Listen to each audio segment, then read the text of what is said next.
कि वो चीज़ों को, विज्ञान के जो नियम हैं उनको फिलोसोफाइज करें। विज्ञान जो चीज़ सिद्ध कर रहा है उसको फिलोसोफाइज करें, उसका दार्शनिकीकरण करें। विज्ञान तो एक तथ्य की तरह आपको बता रहे हैं कि ये तथ्य है। अगर ये तथ्य है तो क्या उसका दार्शनिकीकरण करना सामाजिक विज्ञानों का प्रयोजन है, और उस दार्शनिकीकरण को अपनी जो शोध प्रविधियाँ उनकी है, जिनके बारे में आप जानेंगे, मैं ज़्यादा जानता नहीं, उनके माध्यम से सिद्ध करना, या कई दफ़ा ये भी करने की कोशिश की जाती है, जो मुझे लगता है कि कहीं कुछ समस्या भी उससे पैदा होती है, कि हम किसी एक दर्शन को, किसी एक कॉन्सेप्ट को सत्य मानकर कि यही एकमात्र सत्य है, उसको सत्य मानकर उसके आधार पर ही शोध करने की कोशिश करते हैं।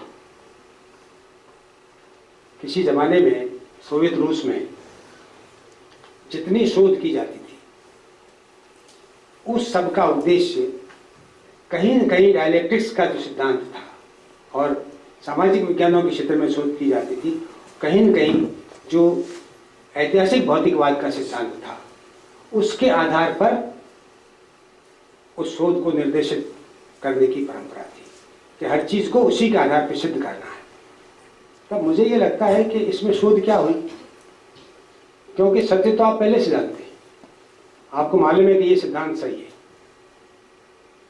अब आप जो शोध कर रहे हैं वो दरअसल शोध नहीं है, वो केवल उस सत्य के लिए 10-20 प्रमाण और जुटा देना है, जो पहले से हैं ऑलरेडी, तो मान लिया गया, आपने स्वयं ही मान लिया है। तो आपने स्वयं मान लिया तो अब किस बात की शोध कर रहे हैं भाई?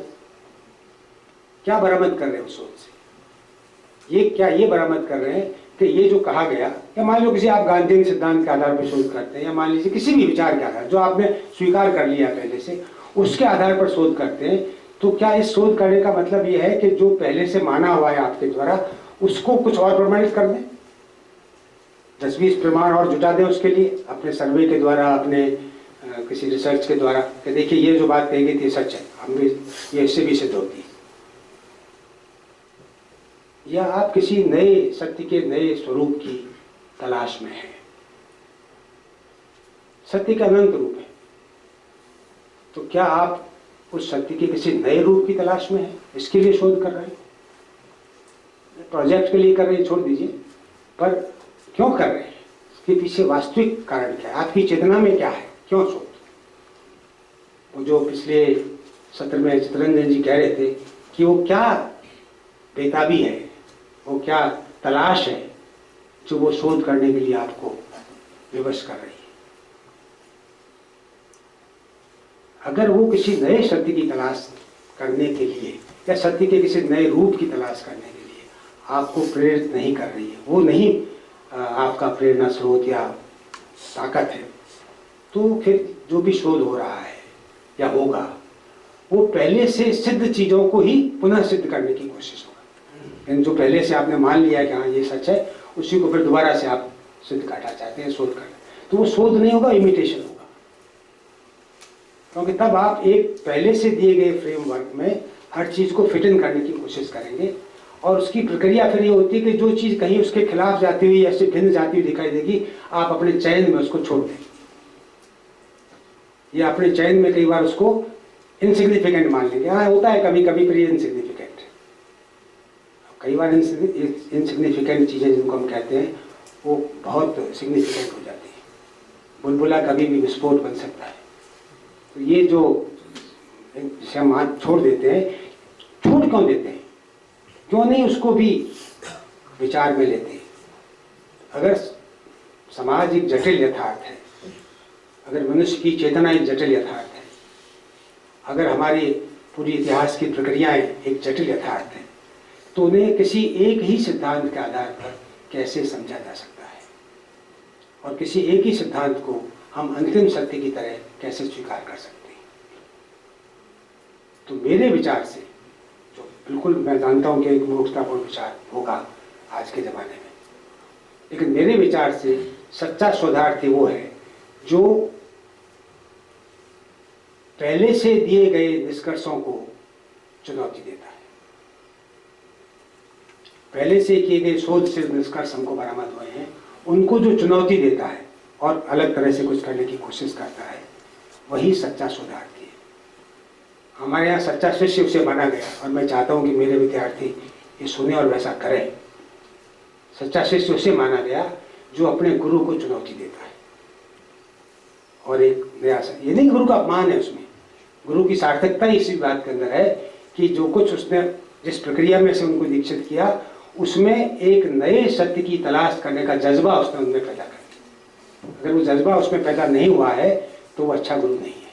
वो अध्यापक, इम्तिहान पास कराने वाला, अच्छे नंबर दिलवाने वाला वगैरह वगैरह अध्यापक हो सकता है, प्रोजेक्ट में मदद करने वाला अध्यापक हो सकता है, लेकिन आपकी बौद्धिक चेतना को जागृत करने का काम उसने नहीं किया है। शोध एक बौद्धिक बेताबी से पैदा होता है। कुछ है जो आपको परेशान कर रहा है, कुछ है जो आप जानना चाहते हैं, कुछ है जो दिए हुए उत्तरों से आप संतुष्ट नहीं हैं, दिए गए तथ्यों से आप संतुष्ट नहीं हैं, दिए गए तथ्यों की दी गई व्याख्याओं से आप संतुष्ट नहीं हैं। अगर आप उसको नहीं समझते हैं, उसके आधार पर अपने उस बेताबी आपके शोध का कारण नहीं बनती है, तो फिर वो शोध, देखिए शब्द के अभाव में हम यही कहेंगे तकनीकी रूप से तो वो शोध ही है, कहेंगे और क्या कहेंगे उसको, शोध तो है ही। यूजीसी मान रहा है तो यूजीसी से बड़ी चीज दुनिया में कौन है, तो वो शोध ही है, लेकिन वास्तव में वो शोध नहीं है। और माफ कीजिए, हमारा अधिकांश बौद्धिक जगत इसी इमिटेशन को, इसी अनुकरण धर्मिता को शोध मानता है, क्योंकि वहां किसी सत्य की तलाश करना उसका प्रयोजन नहीं है, या सत्य के किसी नए रूप की तलाश करना उसका प्रयोजन नहीं है। अधिकांशतः जो शोध होती है, मैं थोड़ा बहुत साहित्य और इतिहास के शोध से परिचित हूँ, बाकी थोड़ा बहुत राजनीति से भी, बाकी से अधिक परिचित नहीं, विज्ञान के बारे में नहीं। विज्ञान में देखिए शोध वो नहीं होती, विज्ञान में शोध वही होंगी जहाँ वो आपको किसी न किसी नियम की नई व्याख्या, किसी न किसी वास्तविक, जिसे शोध हम कह सकते हैं, नई तलाश अगर होगी तो ही वो वास्तविक शोध विज्ञान, और उसी का नाम होगा, नहीं तो किसी का नाम नहीं होगा, उसका रिकॉग्निशन नहीं होगा उस तरह। पीएचडी की डिग्री तो मिल जाएगी, नौकरी भी मिल सकती है, इसमें कोई समस्या नहीं है, लेकिन उसको वास्तविक अर्थों में वैज्ञानिक नहीं करें।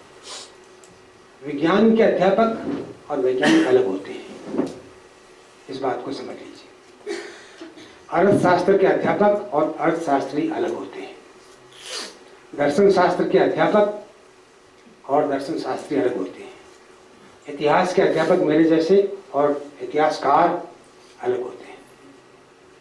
यानी जब तक आप उसमें क्रिएटिव कुछ नहीं करते हैं, जब तक आप उसमें रचनात्मक कुछ नहीं करते हैं, तब तक आप उस विषय के विद्वान हो सकते हैं, जानने वाले हो सकते हैं, उसके अच्छे अध्यापक हो सकते हैं, लेकिन आप इतिहासज्ञ या राजनीतिक विचारक या दार्शनिक या अर्थशास्त्री। इसलिए मैं कई बार कहता हूँ कि हमारे भारत में कोई अर्थशास्त्री नहीं है।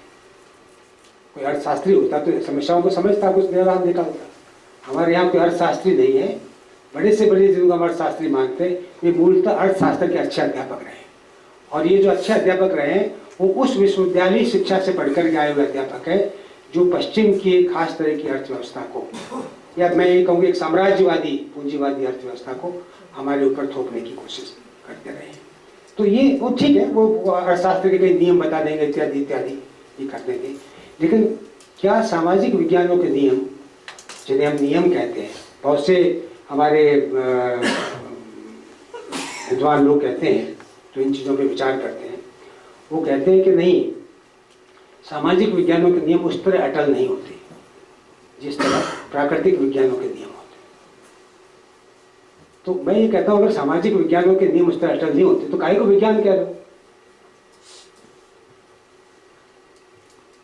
विज्ञान का तो तात्पर्य है कि आप अपनी पूरी शोध से निकल करके कुछ नियमों की तलाश करते हैं।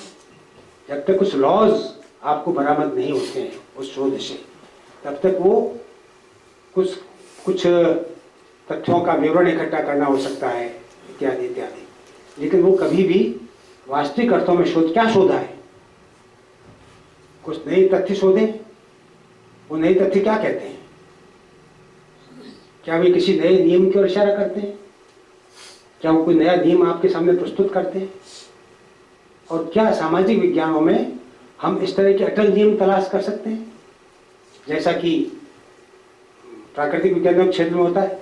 न्यूटन का एक बड़ा प्रसिद्ध कथन है कि मैं बहुत दूर जो ग्रह चल रहे हैं उनके मोशन के बारे में, उनकी गति के बारे में तो बता सकता हूँ, लेकिन मैं मनुष्यों की गति के बारे में कुछ नहीं बता सकता। जो क्राउड चारों तरफ इकट्ठा है वो कैसे बिहेव करेगा, किधर जाएगा, क्या करेगा, उसके बारे में बताना मेरे लिए मुश्किल है, मैं नहीं बता सकता हूँ। लेकिन हाँ, बहुत दूर जो ग्रह हैं उनकी गति क्या है, उनके उसके नियम में तलाश कर सकता हूँ, उसके बारे में बता सकता हूँ। क्यों कह रहे हो ऐसा? क्योंकि मनुष्य नाम का जो प्राणी है, जो कि सामाजिक विज्ञानों का केंद्र है, जितने सामाजिक विज्ञान है उसमें अंततः मनुष्य और उसकी क्रियाशीलताओं का अध्ययन करते हैं। तो मनुष्य और उसकी जो क्रियाशीलताएं हैं, क्या उन पर हम वो नियम उसी तरह लागू कर सकते हैं? देखिए, किसी भी विज्ञान की जो शोध की प्रक्रिया है, अगर उसको आप थोड़ा डिफाइन कैटेगराइज करने की कोशिश करेंगे तो उसमें 4-5 चीजें बड़ी महत्वपूर्ण हैं। वो जो महत्वपूर्ण चीजें, उसमें पहली चीज तो ऑब्जर्वेशन है कि आपका ऑब्जर्वेशन तटस्थ हो। ऑब्जर्वेशन का मतलब तटस्थ ऑब्जर्वेशन। आप प्राकृतिक जो चीजें हैं, पानी है, मिट्टी है, हवा है, पेड़ है, पहाड़ है, इनका तो एक तटस्थ पर्यवेक्षण कर सकते हैं, ऑब्जर्वेशन कर सकते हैं। लेकिन क्या मनुष्य का और उसके मन का इस तरह का कोई तटस्थ पर्यवेक्षण संभव है? क्या ऐसा किया जा सकता है? नंबर 1।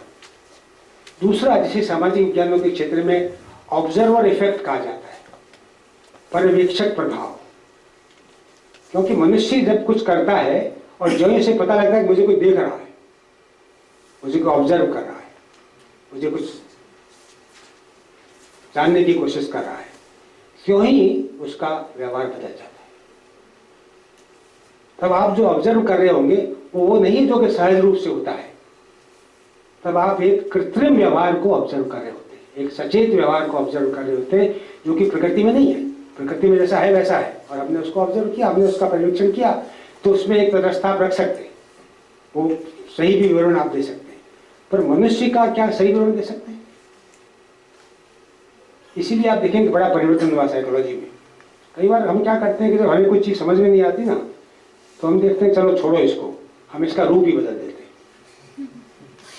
मनुष्य है ना, मतलब चातुर्य की तो कोई कमी है नहीं, और चेतना का और विचार की शक्ति का इस्तेमाल आप किधर भी कर सकते हैं। ये फ्रीडम तो मनुष्य को ही है केवल।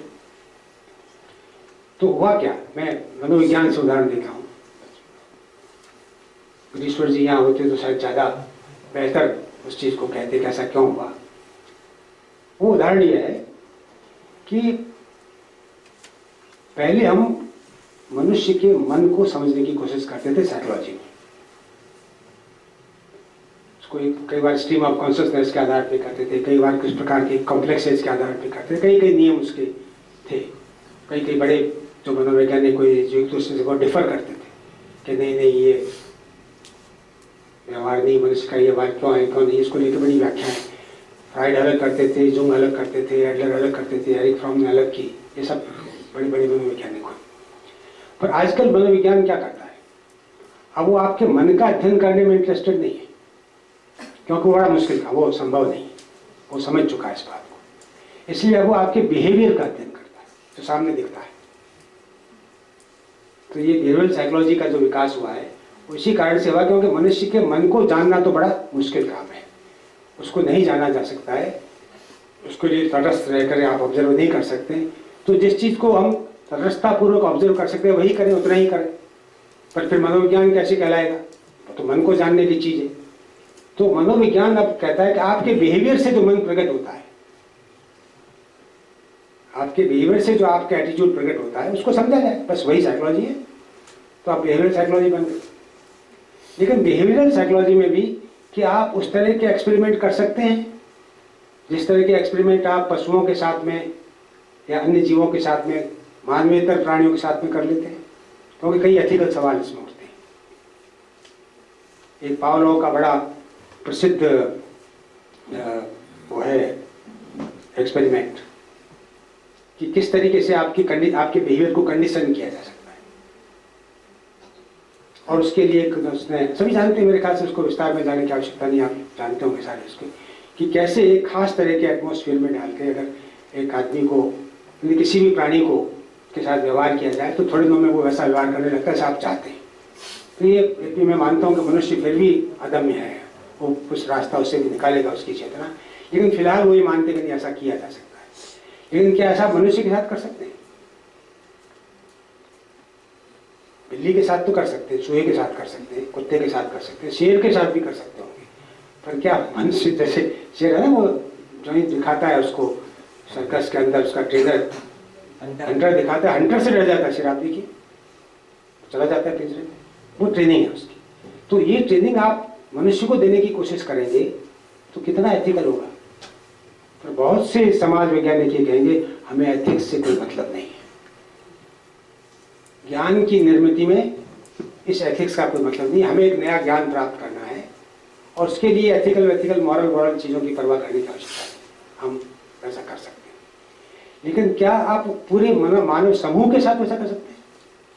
चलिए 1 2 10 इंडिविजुअल्स के साथ आपने कर लिया, लेकिन पूरे मानव समूह के साथ तो बहुत सी चीज़ें सामूहिक होती हैं, बहुत सा ऑब्जर्वेशन आपको सामूहिक रूप से करना पड़ता है, तो क्या उसके साथ आप ऐसा व्यवहार कर सकते हैं? अच्छा, कई दफा ये होता है कि हमारा एक बायस होता है शोध में। अभी बात हो रही थी पिछले, चौहान साहब सही कह रहे थे पिछले सत्र में, कि अगर आपको रहना हो, अध्ययन करना हो आदिवासियों के जीवन का, तो आपको लंबे समय तक उनके साथ उन जैसा बनकर ही रहना होगा, तब आप जान पाएंगे कि वास्तव में उनका क्या है। या और लोगों का करना हो तो आपको एक क्वेश्चनर बना करके, आप सर्वे करते हैं, सब लोग क्वेश्चनर बनाते हैं। अब देखिए, क्वेश्चनर बनाने में मैंने आपसे कहा ना कि हम क्या उत्तर प्राप्त करते हैं इस पर निर्भर करता है कि सवाल क्या पूछते हैं। इस क्वेश्चनर का एक एक्सपेरिमेंट हुआ, वो मैं अमेरिका के अंदर, और वो 1980 में